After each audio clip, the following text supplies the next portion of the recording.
A'udhu billahi minash shaitanir rajeem. Bismillahir Rahmanir Rahim. Walhamdulillahi Rabbil Alameen. Wassalatu wassalam ashrafil mursaleen Sayyidina wa Mawlana Muhammadan Mustafa sallallahu alayhi wa sallam bimadadikum wa nazarikum Sayyidi ya Rasul Kareem ya Habibul Azim. Madad ya Sayyidi ya Sultan al-Awliya ma Shaykh Abdul Faiz al-Daghestani, Madad ya Sayyidi ya Sultan al-Awliya Shaykh Muhammad Nazim Adil Haqqani, Madad ya Mawlana Shaykh Sham Kabani, Madad al-Haqq ya Hujjatullahi al-Mukhlas, unzurhu alayna wa ishfa'lana abiduna bi madadikum wa nazarikum. InshaAllah, Bismillahir Rahmanir Rahim, Atiullah, Ati Rasul, ulul amri minkum. And that a reminder always for myself, ana abdukal ajizu, da'eefu, miskeen, zalim, jahad. And by the grace of Allah that we are still in existence, that we took a path in which to be nothing, and in that nothingness Allah greatness and magnificence and munificence to dress and to bless us all inshaAllah. That this way of haqqaiqs we try to put into words, sometimes it's difficult to give somebody an understanding, but like this path, like a sky cabin or gondola or sky tram, it's on a cable, and this cable reaches from dunya all the way into malakut, and in reality it enters into the heart of Prophet in the world of light.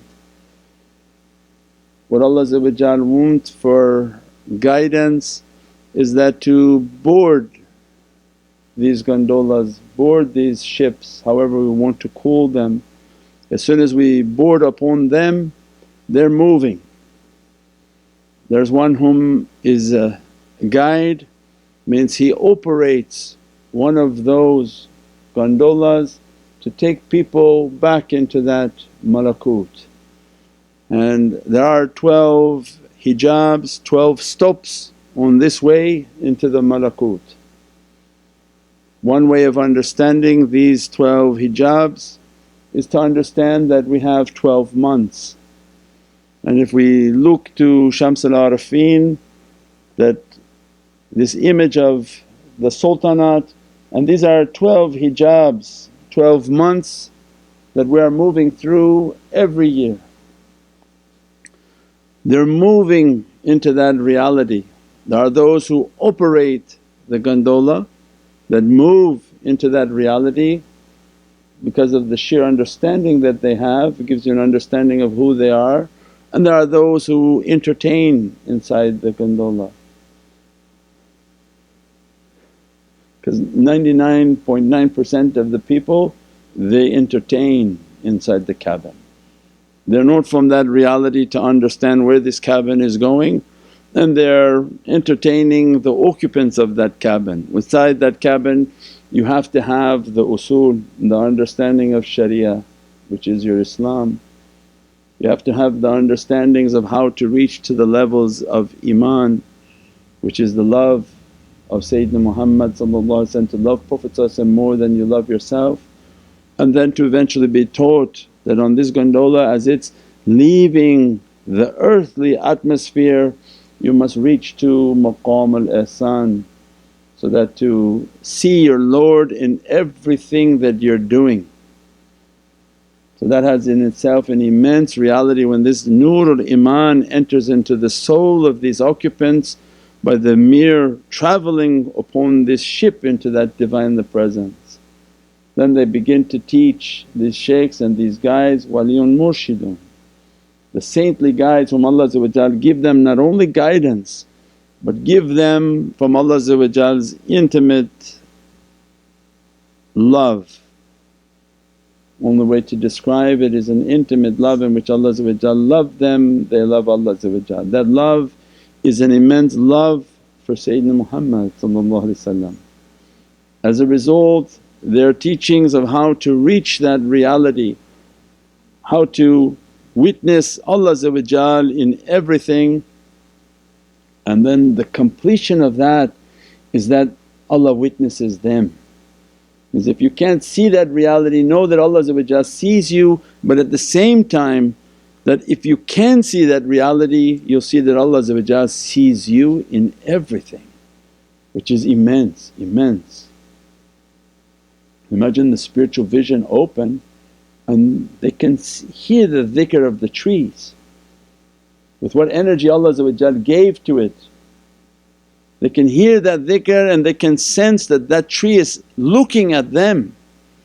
Hear the zikr of the birds and know that the birds are looking at them with the power of Allah. Means you could be sitting, all of a sudden 2 or 3 birds sit down and begin to look at you. Who sent them there? With what eyes? You watch now in these like fairy tale movies, fairy tale because Allah trying to show haqqaiqs that in a busy world no longer people pay attention to. That who sees through those eyes of that parandeh, of that bird? Especially birds that because they represent a holy power that Allah give them the power of flight and flying. With what eyes they look and they can see the servant of Allah and how Allah own all those billions of eyes into the sky and they see everything that Insan does. They are witnesses of this creation. All of Allah's creation witnesses this creation, witnesses us because we are the وَلَكَ الْكَرَامْنَا بَنِي Adam, we are the preferred ones upon this earth. And each wondering why Allah preferred Insan because they witness all of the bad character. In that reality and in that journeying there are 12 hijabs, the first of which in the powers of 9. That's a different talk from a different night, but the reality of this power of 9 and the sultanate of the power of 9, everything on these trams, on these gondolas is moving in the power of 9 because it's the sultan of numbers. Means it's a power coming from Prophet's heart that bring them through this izzah, bring them through this might and through this reality. The first of that 9 is the 9th surah of Holy Qur'an, Surat at-Tawbah. We said there is no Bismillahir Rahmanir Rahim on Tawbah because you have to sacrifice yourself. Don't say Bismillah but say Bismillah Allahu Akbar, Ya Rabbi, that this year is the year in which I want to sacrifice my bad character, my bad desires, my badness, my inability to submit, all of this badness, Ya Rabbi I want to put it onto the table, and that becomes the month of Muharram in which Allah asking that, no haram, move into these realities, dress yourself from these realities. The second 9 from Holy Qur'an because these are Allah's ancient words, ancient realities, Ashab al-Kahf, Surat al-Kahf. Because they want us to understand, that's why those guides and the entertainment people are different. Those guides understand that when they're traversing and teaching there's a course in which this ship is going. Some are in the cabin, they don't understand where the ship is going, which are 90–95% of those whom are teaching. Although their teaching is necessary, they're not necessarily those of the ones who know which direction the ship is going. They're merely inside teaching the passengers, behave yourself, sit down, don't jump out the window, you're going to get hurt, have good manners, wait for your food. And then begin to teach you more advance, more advance, more advance, until those whom Allah want to achieve a high level of consciousness, they'll be trained on how to begin to look. When you're looking from this tram, this reality that's going up, these will be magnificent views and vistas because you're travelling. As soon as they teach you, you look out the window and you see this haqqaiq, you see this reality. These are the kashf. This is for us an understanding of how to understand. This is a journey. When they begin to train you and say, Shaykh, I want to understand more, I want to learn more. So the only thing you have to learn is how to do your tafakkur. What do you want to learn all of these different things and be taught by all these different people if you don't know yourself? So Prophet teaching, know yourself, you'll know your Lord. So then you should master the way of tafakkur before anything else. Before you sit down with anyone to teach you anything, you have to teach yourself about who you are. Because anyone who tried to teach you is going to teach you from their understanding. Especially if it's completely dunya understanding, every ayat of Qur'an will be something different, very incorrect. Oh, there's no awliya, oh there's no wasila, oh there's no milad al-Nabi astaghfirullah. Every kind of bad desire, bad thought they put on to the children to teach. So then this way was based on teach yourself first who you are, make your way of tafakkur, begin to understand who am I ya Rabbi, what's my reality, what are my bad desires, what is my characteristic. So they took a path on that cabin, on that gondola to know themselves. They used the trainings of the shaykhs on how to go deep into their heart, how to negate everyone in the cabin with them. Don't be distracted by other people, what they achieve or what you perceive they're achieving, because all I have to worry about is my grave. And what am I going to achieve in my grave, and what is Allah going to ask me? This shaykh, he's that shaykh, this one this one that. Allah not going to ask you about any of that, Allah's only going to ask me about myself. So if you find somebody that teaching those realities, don't worry about their station, most likely it's way above your head and above your pay. You don't have to worry about that, you only have to worry about how to learn that reality. You're not here to inspect them. We said before there's underwears, you buy them, you buy underwear and it has like a inspected by number 15. Have you ever opened wondered, who's this? You buy shorts and it says Inspector 15. Who's Inspector 15? The same guy who coming to understand who the level of the shaykh is, he's Inspector 15. It's not our business to understand the level of the shaykh. Our business in this cabin is to understand who you are. If you find someone teaching of those realities, then take a life in which to understand, Ya Rabbi I want to learn about myself, I want to negate myself, I want to reach towards a reality. And they begin to teach you a deep way of tafakkur, contemplation, to be nothing, negate yourself completely. It's yourself that blocking every haqqaiq. Because when you look out this vista and this window, these are only for analogies to understand. How can you explain haqqaiq? When they're on that gondola and they're looking out, if they look with the eyes of their self is of no value, because the self is the problem. The self will have the wrong interpretation of everything it sees. So then the first way was based on be nothing, be nothing, be nothing, I'm nothing, Ya Rabbi I'm nothing, nasiyan mansiya. Oh I wish that I was a thing non-existent. And every night they make their tafakkur, every night they contemplate, Ya Rabbi I'm nothing, I'm nothing. That if I'm nothing Ya Rabbi I want to be with them, dress me from their light, dress me from their blessings. Ya Rabbi let me just to be like a speck of dust in their pocket, let me to be a speck of dust at the feet of Sayyidina Muhammad. They wear the footstep and the footprint of Prophet upon them to show their nafs and to show themselves, to show Allah. All we want is to be dust under the feet of Prophet. Ya Rabbi let me to be nothing, deflate myself and who I think I am. As soon as you make your tafakkur they'll teach you, then visualize that you're with them. And as much as you can see their light on you, as much as you're reaching towards your nothingness, as much as you see yourself, as much as the self is there, the nafs is there. So in this way it's to be nothing, I'm nothing, I'm nothing. Then you begin to see if you're nothing it's like you're vanishing. Like a transparency, you become transparent in which you vanish and their reality begins to appear. As a result you're entering into their fana. So you kept the muhabbat and the love to bring you into their gondola. Once you're in their gondola you negate yourself, I'm nothing, I'm nothing, I'm nothing. With all the teachings from Ashab al-Kahf, have good character, have patience, because this gondola is going at such a height and such a reality that you have never heard these things before.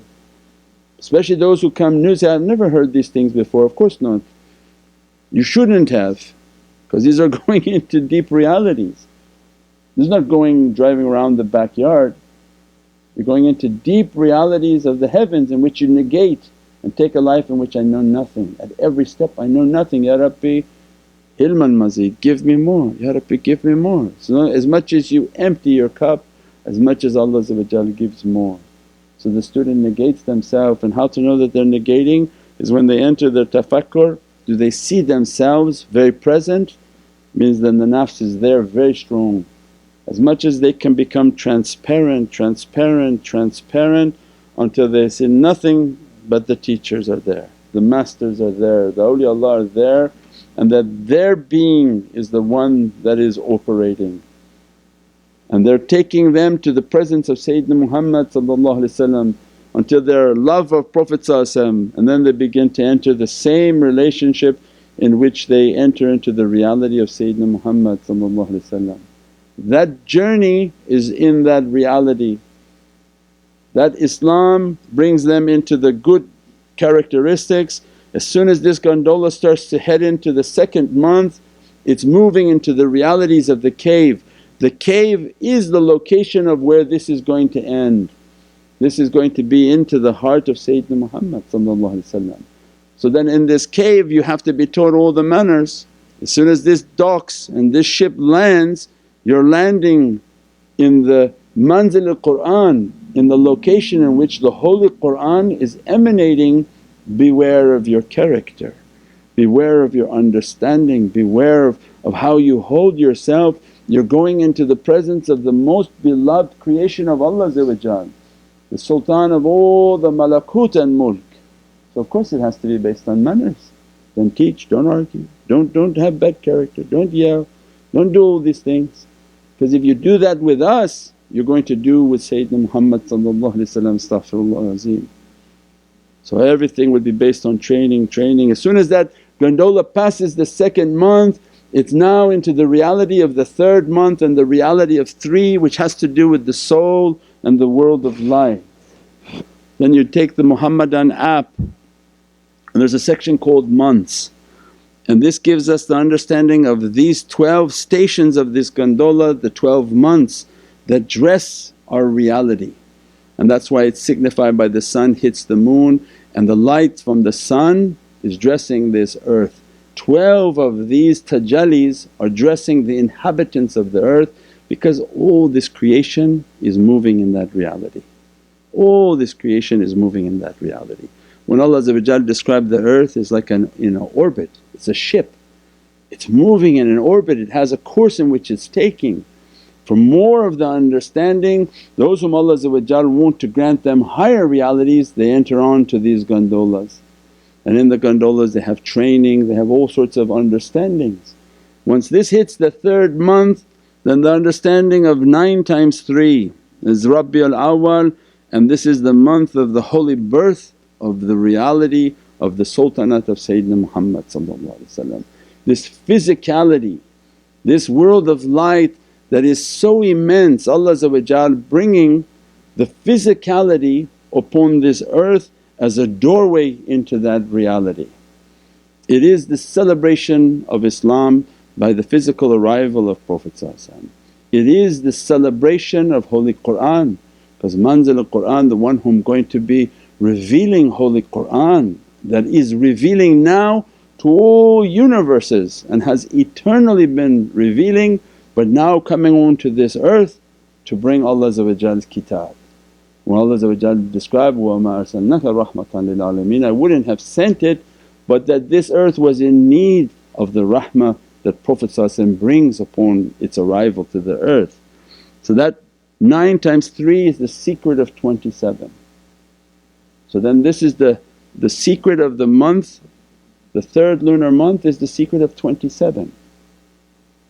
Means the King of the heavens is born upon this earth, and this secret of 27 is like a gate. That's why Isra wal Miraj is a gate towards the heavens, is on the 27th. Laylatul Qadr is a night in which to receive the powers of the Holy Qur'an brought to us by Sayyidina Muhammad on the 27th. So tremendous gate. Then awliyaullah come and teach that to get the understanding of this bab, this gate that we're moving through, Mudaththir, the one whom shows patience through tyranny. The 27th name of Sayyidina Muhammad through Dalail Khairat. The 27th name of Allah that will be opening by the name of Prophet the seer of all, al-Basir. So it means that this heavenly kingdom, at each one of them you can begin to meditate. So that on this 3rd month Sifat al-Basir is opening. Sifat al-Basir, that you're asking, Ya Rabbi make me from Ahl Basir, that my heart to be open.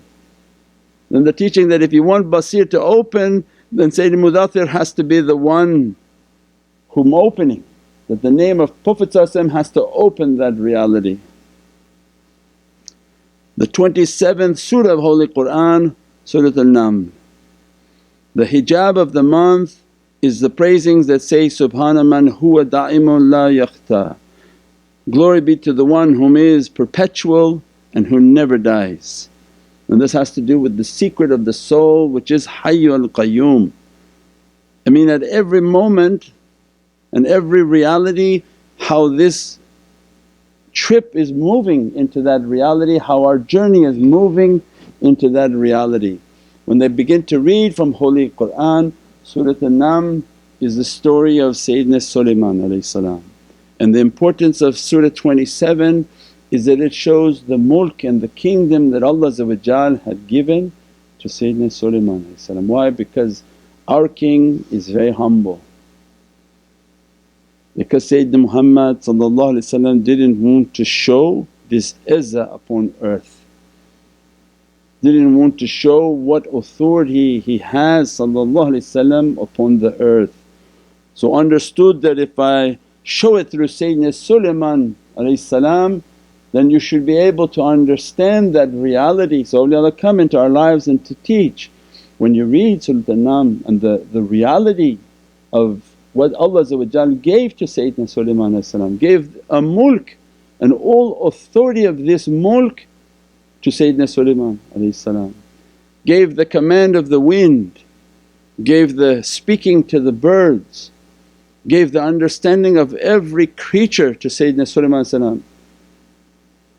Just for us to understand, when you don't understand the reality of Prophet say, no, who can do like that? Right? Then you're not reading the Qur'an. When Allah gave to Sayyidina Sulaiman, where is Sayyidina Sulaiman in comparison to Sayyidina Muhammad? Beyond imagination. And Allah saying to Sayyidina Sulaiman, he could hear the birds, he was talking to them. He could command the wind that they come, he was riding upon them. Even to the voice of the ant, where Allah said in the surah that the ants screamed out, O ants, everybody enter your home, the armies of Sayyidina Sulaiman are moving. And Sayyidina Sulaiman took entertainment in that and laughed when he heard the speech of the ant. And what Allah and Prophet describe, that my awliya, my ulama, waris al-anbiya, they are the inheritors of the Prophet of Bani Israel. So when awliya come and say they can hear an ant moving, Allah has the daleel in the Qur'an. Sayyidina Sulaiman heard the ants. They command the wind, Allah says Sayyidina Sulaiman commanded the wind. They can hear the birds and the tasbih of creatures and animals, and they can communicate with them. That the bird can come and talk to them and tell them what it's seeing. Means unimaginable what Allah has opened for this creation, all of that under the power of Sayyidina Muhammad. So when we're reciting in this month or reading in this month, we're understanding that Mawlid the Nabi is immense celebration, immense reality for what Allah is opening upon this earth, and what type of king Allah what He gave of realities to this holy king. The command of everything in this creation is under that reality. And one of the qissas in the beginning about Sayyidina Musa and moving towards Allah by seeing a fire. Means every story in Surat an-Naml is about this reality of this 27th month.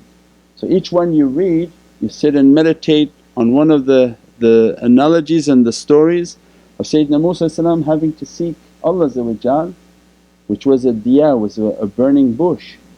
And we've taught that before in previous years, that he saw Allah as a burning bush, and the word that Allah uses in Holy Qur'an is diya, is not a nur, it's not a reflection, but diya is a source of light, it's a fire, a nar. And that he saw Allah at that fire, and he told his family that, I have to go towards that fire. Means for us to reach that reality we have to be in a condition in our heart of that reality, an immense love for Allah, immense yearning and burning within the heart to reach towards these realities. We pray that Allah open an understanding for these realities and the depth of that. That anyone who boards their gondolas, their tram, their ship are being dressed and blessed by these teachings, and that they are guides that are taking souls on a course. It's a written and perfected course into the heart of Sayyidina Muhammad. Subhana rabbika rabbil izzati amma yasifoon wa salaamun al mursaleen walhamdulillahi rabbil alameen. Bi hurmati Muhammad al-Mustafa wa bi sirri Surat al-Fatiha. Alhamdulillah. Thank you very much, keep calm, be patient. Mawlid is here.